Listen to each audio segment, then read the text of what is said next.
Hello and very happy good morning to all my dear students. कैसे हैं आप सब? उम्मीद करता हूं कि इस लॉकडाउन पीरियड का मैक्सिमम से मैक्सिमम टाइम आप अपने कैरियर को ध्यान में रखते हुए हार्ड वर्क कर रहे होंगे। तो माय डियर स्टूडेंट, हम लोग अपने ऑर्गेनिक केमिस्ट्री का यूनिट 14 चैप्टर बायोमॉलिक्यूल डिस्कस कर रहे हैं। उस बायोमॉलिक्यूल में अभी हम लोग सबसे पहला टॉपिक कार्बोहाइड्रेट पढ़ रहे हैं। कार्बोहाइड्रेट के बारे में मैंने आपको फर्स्ट क्लास में, इंट्रोडक्शन क्लास में मैंने आपको बताया था कि कार्बोहाइड्रेट को हम लोग मेनली 3 पार्ट में डिवाइड करते हैं और वो 3 पार्ट्स के नेम थे मोनोसैकेराइड, ऑलिगोसैकेराइड और पॉलीसैकेराइड। इसमें मोनोसैकेराइड नाम का जो कार्बोहाइड्रेट था उसे मैंने डिटेल से आपको बता दिया था। अब आज के क्लास में हम लोग ऑलिगोसैकेराइड पढ़ने जा रहे हैं। तो ऑलिगोसैकेराइड का बेसिक क्लास से लेकर कंसेप्चुअल पॉइंट भी हम लोग यहां पर डिस्कस करेंगे। तो आइए ध्यान से आप सुनिए कि ऑलिगोसैकेराइड क्या है। सबसे पहले डेफिनेशन समझते हैं कि ऑलिगोसैकेराइड क्या है। तो माय डियर स्टूडेंट, ये जो वर्ड ऑलिगो लिखा गया है, ये वर्ड ऑलिगो यूज किया गया है नंबर 2 से लेकर 10 के लिए। 2 से लेकर 10 नंबर्स के लिए हम लोग जो वर्ड यूज किए हैं उस वर्ड को हम लोग कहते हैं ऑलिगो। 2 कह लो, 3 कह लो, 4 कह लो, 5 कह लो, 6 कह लो, 7 कह लो, 8 कह लो, 9 कह लो, 10 कह लो। इन सभी 2 से लेकर 10 नंबर को एक साथ ऑलिगो कहा गया है।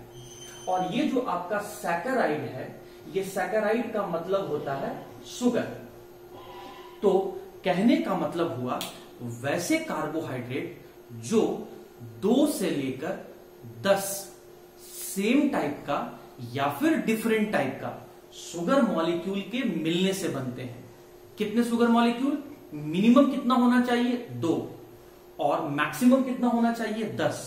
तो 2 से लेकर 10 सेम टाइप का या फिर डिफरेंट टाइप का शुगर मॉलिक्यूल के मिलने से जो कार्बोहाइड्रेट बनता है वैसे कार्बोहाइड्रेट को हम लोग ऑलिगोसैकेराइड कहते हैं। देखिए, यही मैंने डेफिनेशन लिखा है कि ऑलिगोसैकेराइड आर कंपोज्ड, बने हुए होते हैं ऑफ 2 से 10, 2 से लेकर 10 सेम तरह का या फिर डिफरेंट तरह का मोनोसैकेराइड यूनिट से। तो जब 2 से लेकर 10 सेम तरह का या फिर डिफरेंट तरह का मोनोसैकेराइड या फिर शुगर मॉलिक्यूल आपस में जुड़कर, आपस में कंबाइन होकर जो कार्बोहाइड्रेट बनाते हैं वैसे ही कार्बोहाइड्रेट को हम लोग ऑलिगोसैकेराइड कहते हैं। आइए इसी बात को हम लोग एग्जांपल से समझते हैं।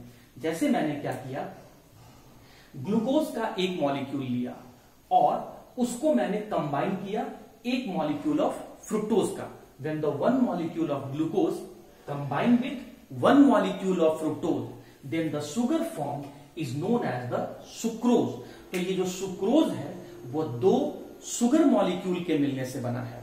जो सुक्रोज है वो 2 डिफरेंट टाइप के शुगर मॉलिक्यूल के मिलने से बना है, 2 डिफरेंट टाइप के मोनोसैकेराइड के कंबाइन होने से बना है। इसीलिए सुक्रोज को हम लोग ऑलिगोसैकेराइड कहेंगे, क्योंकि ऑलिगोसैकेराइड का डेफिनेशन है कि वैसे सभी कार्बोहाइड्रेट जो 2 से लेकर 10 सेम तरह का या डिफरेंट टाइप के शुगर मॉलिक्यूल के मिलने से बने हो।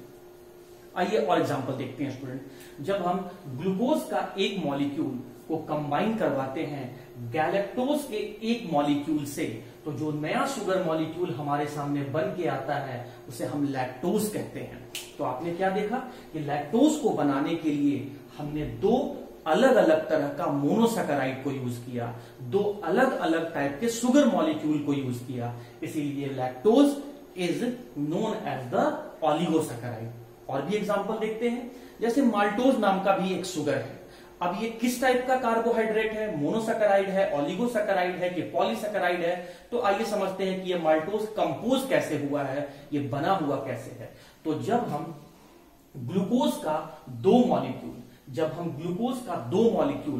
हम 2 मोनोसैकेराइड जिसका नाम ग्लूकोज है उसको जब हम लोग आपस में रिएक्ट करवाते हैं, कंबाइन करवाते हैं, तो जो नया शुगर मॉलिक्यूल बनता है उसे हम माल्टोज कहते हैं। तो माल्टोज को बनाने के लिए हमने 2 शुगर मॉलिक्यूल को यूज किया और दोनों शुगर मॉलिक्यूल कैसा है, सेम टाइप का है।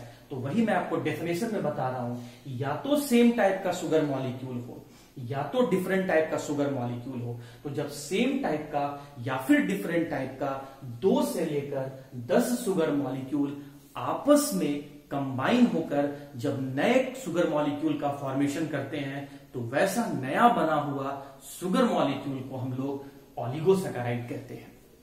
और भी एग्जांपल देखते हैं स्टूडेंट। ये जरूरी नहीं है कि ऑलिगोसैकेराइड बनाने के लिए हमें सिर्फ 2 ही कार्बोहाइड्रेट चाहिए या 2 ही मोनोसैकेराइड चाहिए। ये मिनिमम रेंज को बता रहा है, ये मैक्सिमम रेंज को बता रहा है। जैसे मैंने क्या किया, ग्लूकोज का एक मॉलिक्यूल लिया, उसको मैंने कंबाइन करवाया फ्रुक्टोज के एक मॉलिक्यूल से और गैलेक्टोज के एक मॉलिक्यूल से।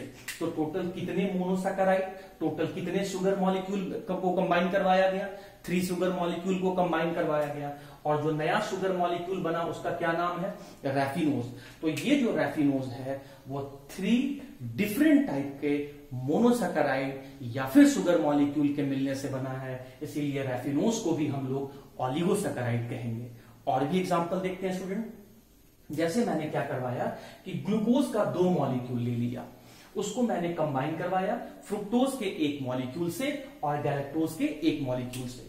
तो टोटल हमने कितने शुगर मॉलिक्यूल को यूज किया, टोटल हमने कितने शुगर मॉलिक्यूल को कंबाइन करवाया, 4 शुगर मॉलिक्यूल को कंबाइन करवाया। और ये 4 शुगर मॉलिक्यूल कैसे हैं, उसमें से 2 शुगर मॉलिक्यूल ग्लूकोज है, सेम ही टाइप का है, और बचे हुए जो 2 शुगर मॉलिक्यूल हैं वो डिफरेंट टाइप के हैं। और इन चारों शुगर मॉलिक्यूल के कंबाइन होने से जो नया शुगर मॉलिक्यूल बना उसका नाम है स्टैचियोज। तो ये जो स्टैचियोज नाम का शुगर है या कार्बोहाइड्रेट है, ये 4 डिफरेंट टाइप के शुगर मॉलिक्यूल के मिलने से बना है, इसीलिए स्टैचियोज को हम लोग ऑलिगोसैकेराइड कहेंगे। क्योंकि ऑलिगोसैकेराइड उन सभी कार्बोहाइड्रेट्स को कहा जाएगा जो 2 से लेकर 10 सेम तरह का या डिफरेंट तरह के शुगर मॉलिक्यूल के मिलने से बनते हों। तो उम्मीद करता हूं स्टूडेंट कि ऑलिगोसैकेराइड का डेफिनेशन और ऑलिगोसैकेराइड के कुछ एग्जांपल आपको समझ में आ गया होगा। आपको इसमें से क्वेश्चन जो पूछता है वो सबसे पहला क्वेश्चन तो ये पूछता है कि सुक्रोज किस शुगर मॉलिक्यूल के कॉम्बिनेशन से बनता है। तो ग्लूकोज और फ्रुक्टोज आपको शुगर ऑलिगोसैकेराइड का नाम दे देगा और वो ऑलिगोसैकेराइड किस किस शुगर मॉलिक्यूल के मिलने से बना हुआ है उसके पार्ट्स को, उसके मोनोसैकेराइड्स को आपको क्वेश्चन में ऑप्शंस में देके पूछा हुआ रहेगा। तो ऑलिगोसैकेराइड के डेफिनेशन को समझने के बाद, एग्जाम्पल को समझने के बाद, आइए हम लोग ऑलिगोसैकेराइड का क्लासिफिकेशन, डिवीजन को स्टडी करते हैं।